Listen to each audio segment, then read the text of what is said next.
हमेशा के लिए ध्यान में रखने वाली है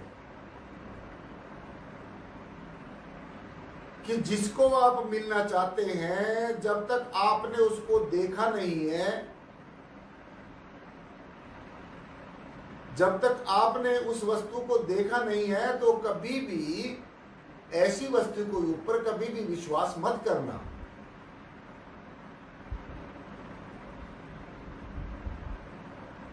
क्योंकि आपने जो चीज देखी नहीं है और उसके बारे में आपने कयास लगा लिया, कल्पना कर ली कि मान लो परमात्मा ऐसा होता है, मान लो परमात्मा ऐसा होता है, और आज हालात ये हैं कि ऐसे ही मान कर सपोज करके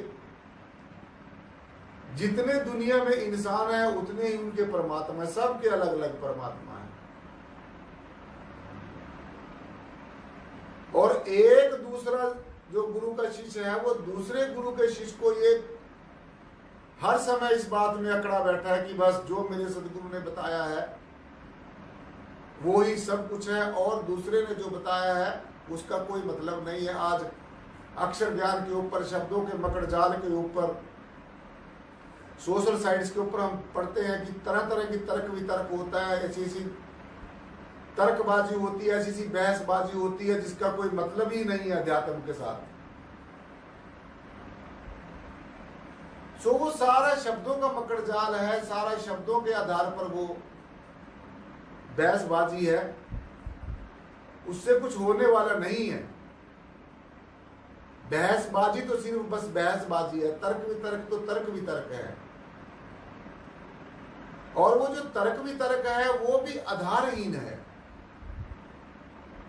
तर्क हो लेकिन जस्टिफाई हो, तर्क होना चाहिए लेकिन जस्टिफिकेशन हो, कोई उसकी कोई ऐसा क्लियर कट बात हो जिससे हमें पता चल जाए, ये सिद्ध हो जाए, ये प्रूव हो जाए। क्योंकि जिस चीज का कोई प्रमाण नहीं है तो उस चीज को मान लेने से कोई हमारी जो पहेली है ये सुलझने वाली नहीं है। मैं सीधा सीधा आपको ये कहना चाहता हूं कि जब आप परमेश्वर को मिलने के डागर पर चलते हैं, जब आप परमात्मा को मिलने के रास्ते पर प्रशस्त होते हैं, अपनी यात्रा शुरू करते हैं, तो मैं आपको एक सलाह देना चाहता हूं साथ संगत जी, और वो ये है कि पहले परमात्मा को जानो, पहले परमात्मा को पहचान करो, पहले परमात्मा को खुली आंखों से पहचान करो। पहले परमेश्वर की परब्रह्म निर्गुण निराकार सर्वाधार विश्वाधार परम तत्व की इन खुली आंखों से पहचान करो। और ये जो प्रॉब्लम है साथ संगत जी, ये हमारा जो वक्त का सदगुरु है, वक्त का जो हाकम है, वो साथ संगत जी इस बात को हमारी बताएगा। और ऐसे सदगुरु की शरण में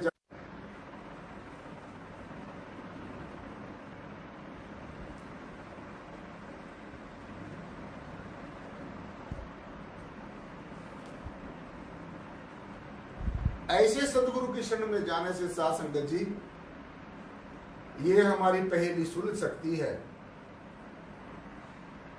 सो जैसे ही आपको परम तत्व की पहचान होगी, जब आप परम तत्व को आंखें खोल कर पहचान करोगे, सदगुरु हमें बताएगा, कोई ऐसा स्पिरिचुअल गाइड हमें मिले जाए जो हमें परमात्मा की पहचान बता दे। ज्यादातर संत महात्मा ये कहते हैं कि परमात्मा को आंखें बंद करके देखो, लेकिन हमारे निराकारी जागृति मिशन में साथ संगत जी एक विशेष बात बताई जाती है, और वो युक्ति ये है कि परमात्मा को खुली आंखों से देखो, पहले खुली आंखों से पहचान करो। और मैं इस बात का समर्थन करता हूं साथ संगत जी, मैं ऐसा समझता हूं और मैं ये कह सकता हूं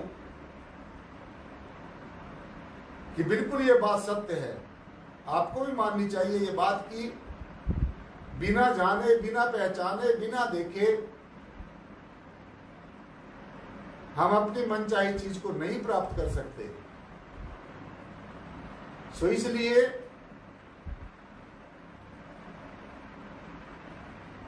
देखना, पहचानना, जानना, ज्ञान प्राप्त करना सबसे पहली हमारी जो जरूरत है।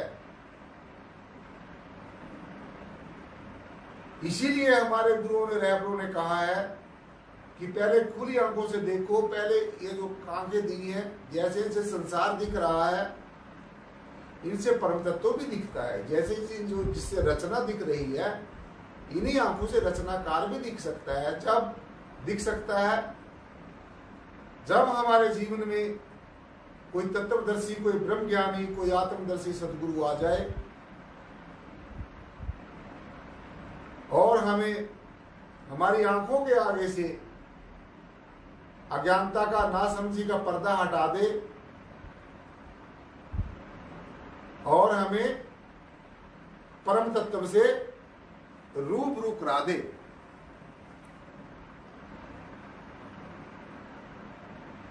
तो जब साध संगत जी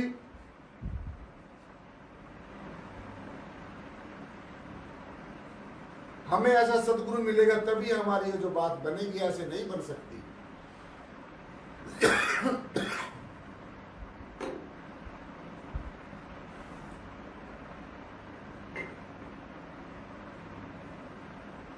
तो जब भी मिला है, जिसको भी मिला है, चाहे वो त्रेता का युग रहा है, चाहे वो द्वापर का युग रहा है, और चाहे ये जो युग अब चल रहा है जिसको कलयुग कहा जा रहा है, चाहे ये युग है, चाहे आगे भविष्य में कोई भी समय आएगा, तो जो युक्ति है, जो योग युक्ति है, जो ज्ञान की युक्ति है, जो इल्म है, जो विद्या है, वो कभी समाप्त नहीं होती। क्योंकि ये जो ज्ञान है, ये ब्रह्म ज्ञान जो है साध संगत जी, ये परब्रह्म निर्गुण निराकार सर्वाधार विश्वाधार परम तत्व का जो ज्ञान है,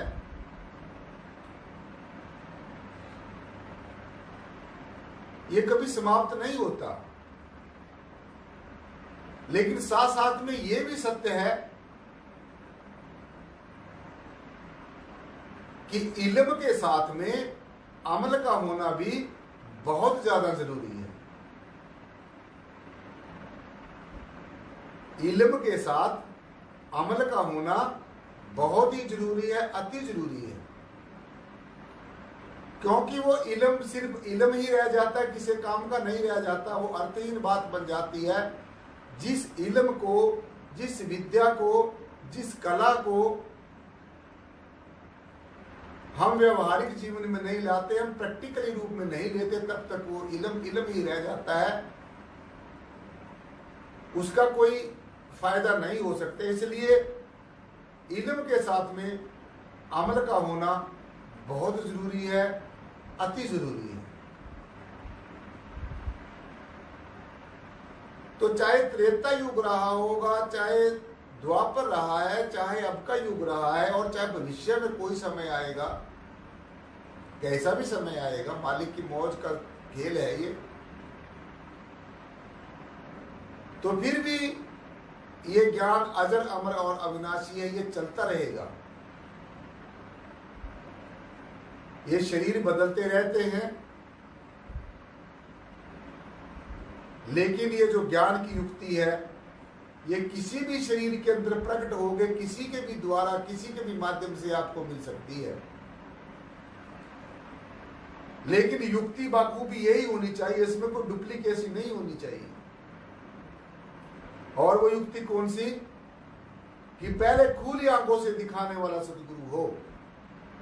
हमारे जीवन में ऐसा सदगुरु हो जो हमें खुली आंखों से पहचान कराए, फिर आंखें बंद करके ध्यान करने की युक्ति बता दे।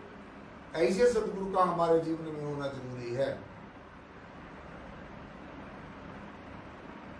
तो इसलिए सारे युगों में यही युक्ति चली आई है कि हर एक युग के अंदर ऐसे ज्ञानवान महापुरुष आते रहे, ऐसे सदगुरु भगवान आते रहे,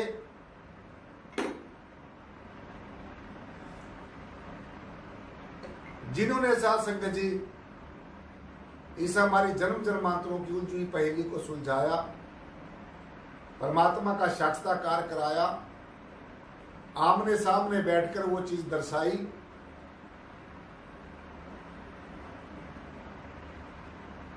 वशिष्ठ मुनि जी महाराज ने भगवान राम जी को परम तत्व का जब ज्ञान दिया,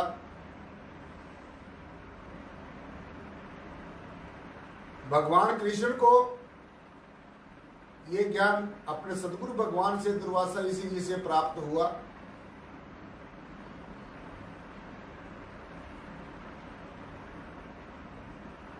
और संदीपनी महाराज के सानिध्य में रहकर भी भगवान कृष्ण ने साधना की, आराधना की। यही ज्ञान फिर भगवान कृष्ण के माध्यम से अर्जुन को मिला। यही ज्ञान साध संगत जी ऐसे ही अनेकों गुरुओं के शिष्यों को उनके सदगुरुओं के माध्यम से मिला। और यही ज्ञान साध संगत जी हमारे निराकारी जागृति मिशन में परम पूजनीय सदगुरुदेव बाबा कान सिंह जी से परम पूजनीय परम वंदनीय सदगुरुदेव बूटा सिंह जी महाराज को ये ज्ञान प्राप्त हुआ। परम पूजनीय सदगुरुदेव बूटा सिंह जी महाराज से यही जो ज्ञान की अमूल्य दात है सदगुरुदेव मेहताब सिंह को प्राप्त हुई। और सदगुरुदेव मेहताब सिंह के माध्यम से यही ज्ञान की जो अमूल्य दात है साध संगत जी परम पूजनीय वंदनीय सदगुरुदेव मेरे हृदय के सम्राट सदगुरु शहंशाह बाबा लक्ष्मण सिंह जी महाराज को प्राप्त हुई। और यही अमूल्य दात जो है साध संगत जी परम पूजनीय सदगुरुदेव लक्ष्मण सिंह जी महाराज के माध्यम से दास को प्राप्त हुई।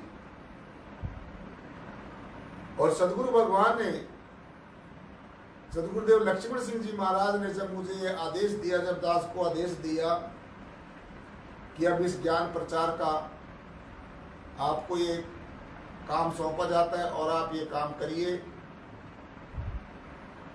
तो साध संगत जी मेरा बहुत ही भरसक प्रयास रहता है कि आप सब संत महात्माओं के सहयोग से, आप सारी साध संगत के सहयोग से इस ज्ञान को जन जन तक पहुंचाया जाए। और आज का जो समय है, जिस समय में आप देख रहे हैं कि चारों तरफ त्राहिमाम हो रहा है, और आज का जो इंसान है इस ज्ञान के मार्ग से, अपनी भारत की संस्कृति से, अपने सद्गुरुओं के पद चिन्हों से आज कितना दूर हो गया है। ऐसा लगता है कि अगर ये जीव इसी रफ्तार से चलता रहा तो इसके जीवन का जो अर्थ है, अर्थ का अनर्थ हो जाएगा। क्योंकि आज का जो पदार्थवाद है, जो भौतिकवाद है, आज का जो विज्ञान का युग है, इसमें साध संगत जी विज्ञान के और पदार्थवाद के और भौतिकवाद के इस चलते दौर में आज जीव इतना उलझ गया है, इतना फंस के रह गया है, ऐसे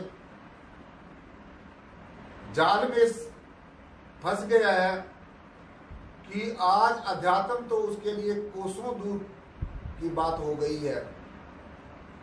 आज जो जीव है वो सिर्फ यही समझ रहा है कि बस ये जो पदार्थवाद है, ये अध्यात्मवाद के साथ इसका कोई मतलब नहीं है, बस पदार्थवाद और भौतिकवाद ही है। ठीक है, विज्ञान ने बहुत खोजें की, लेकिन ये साथ साथ ये भी सच है साथ संगत जी कि जो विज्ञान है वो भी ज्ञान की ही देन है।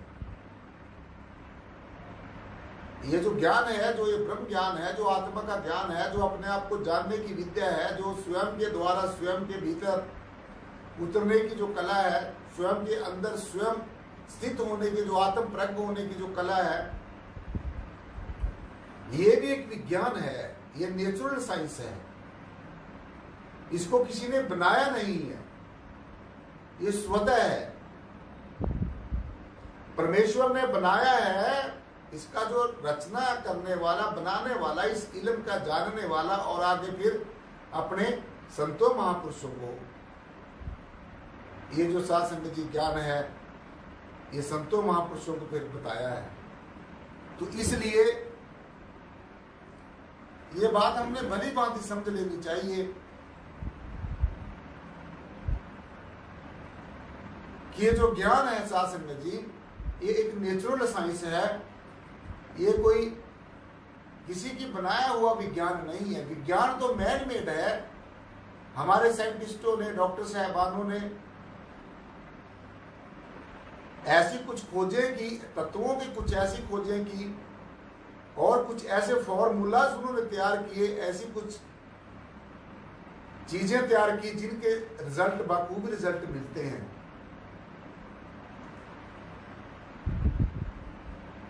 लेकिन जो ये ज्ञान है साध संगत जी, ये एक नेचुरल साइंस है, एक कुदरती विद्या है।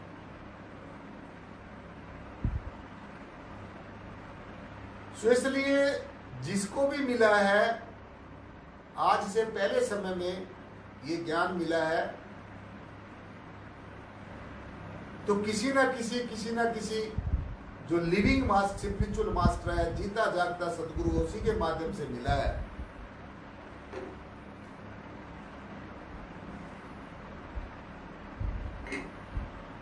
जितने भी हमारे धर्मों के वेद, शास्त्र, ग्रंथ, उपनिषद, पुराण, महापुराण हैं, उनमें सब में ये बताया गया है कि परम तत्व कण कण के अंदर मौजूद है, सर्वव्यापी है और सबसे न्यारा है। लेकिन अब ये हमें कौन समझाएगा कि सर्वव्यापी कैसे है और सबसे न्यारा कैसे है? किसी धार्मिक शास्त्र ने हमें ये तो बता दिया है कि परमेश्वर, परमात्मा, परम तत्व सर्वव्यापी है। लेकिन अब हमें ये कौन बताएगा साध संगत जी कि सर्वव्यापी कैसे है और सबसे न्यारा कैसे है? इसके लिए हमें निश्चय ही एक लिविंग मास्टर की, एक स्पिरिचुअल गाइड की जरूरत पड़ती है।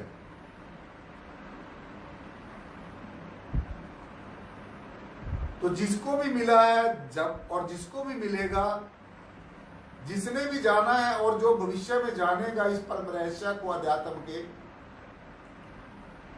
तो वो जीते जागते सदगुरु के माध्यम से, जीता जागता सदगुरु हो, टाइमली सदगुरु हो, समय का सदगुरु हो, समय का हाकम हो, तब जाकर हमारी ये जो समस्या है तब हल हो सकती है। क्या मथुरा, क्या द्वारका, क्या काशी हरिद्वार, रविदास को जे दिल आपना, तो दिल में ही मिलो दिलदार। तो संतों महापुरुषों ने, चाहे वो किसी भी धर्म को मानने वाले रहे हैं, चाहे वो उनका जन्म कहीं पर भी हुआ है, ये बातें ज्यादा मायने नहीं रखती। मायने रखने वाली एक ही बात है साध संगत जी, कि जिसको भी मिला है, जिसको भी मिलेगा, आगे भविष्य में भी जिसको मिलेगा, जिसको पहले समय में मिला होगा, जिसने जाना होगा, पहचाना होगा, उसने सदगुरु के माध्यम से ही जाना है इस रहस्य को। सो इसलिए मुझे सुन सुन आवे हासी, पानी में मीन प्यासी, कि मुझे सुनकर बड़ा ये संकोच होता है और बड़ी हैरानगी होती है, बड़ा ताज्जुब होता है कि ये जीव खोया हुआ आप है और ये ढूंढ परमात्मा को रहा है। और इसकी हालत ऐसी है जीव की, जैसे एक मछली की बिना पानी से हालत होती है, ऐसी इसकी जीव की परमात्मा के बिना है, परम तत्व के बिना है। तो मुझे सुन सुन आवे हासी, पानी में मीन प्यासी। जैसे पानी में रहती हुई भी मछली प्यासी रह जाती है, जब वो थक जाती है साध संगत जी, थक कर फिर क्या होता है, वो जो मछली है वो उल्टी हो जाती है, पुट्ठी हो जाती है। और जब वो उल्टी होती है तो उसके जो गलबड़े होते हैं उनके अंदर पानी चला जाता है, और वो पानी चला जाता है, वो फिर सीधी हो जाती है, और फिर वो पानी की तलाश में घूमना शुरू कर देती है। तो ठीक इसी प्रकार से जब तक ये जीव है उल्टा नहीं होगा, अंतर्मुखी नहीं होगा, अब तो ये ऊपर से नीचे की तरफ आ रहा है, लेकिन इसको नीचे से अब ऊपर की तरफ जाना है, और वहां जाना है जो हमारी आत्मा के रहने का घर है, जहां से हमारी आत्मा जन्म जन्मांतरों से बिछड़ी हुई है। ऐसी जगह पर साध संगत जिसने पहुंचना है। सो इसलिए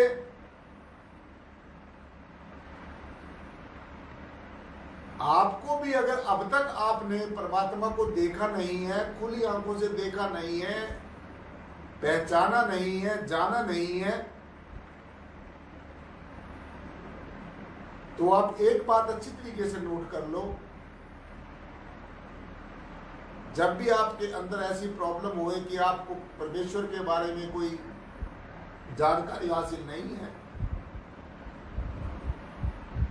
तो तुरंत ही इस विषय की खोज करिए, तुरंत ही आपने इस मार्ग की और ऐसे सदगुरु की खोज करनी चाहिए जहां पर ये हमारी जो गुत्थी सुलझ सकती है। तो हमारे निराकारी जागृति मिशन में साध संगत जी, पहले परमात्मा को इन खुली आंखों से ही दिखाया जाता है, इन आंखों से पहचान कराई जाती है, और फिर अंतर्मुखी होने की युक्ति बताई जाती है, और उस युक्ति से जब ये जिज्ञासु अंतर्मुखी होता है तो फिर उसको साध संगत जी बाहर भी परमेश्वर नजर आने शुरू हो जाता है, अंतर्मुखी होना होकर भी नजर आना शुरू हो जाता है, और उसकी जो जिज्ञासा है, जो पिपासा है, ये पूरी हो जाती है,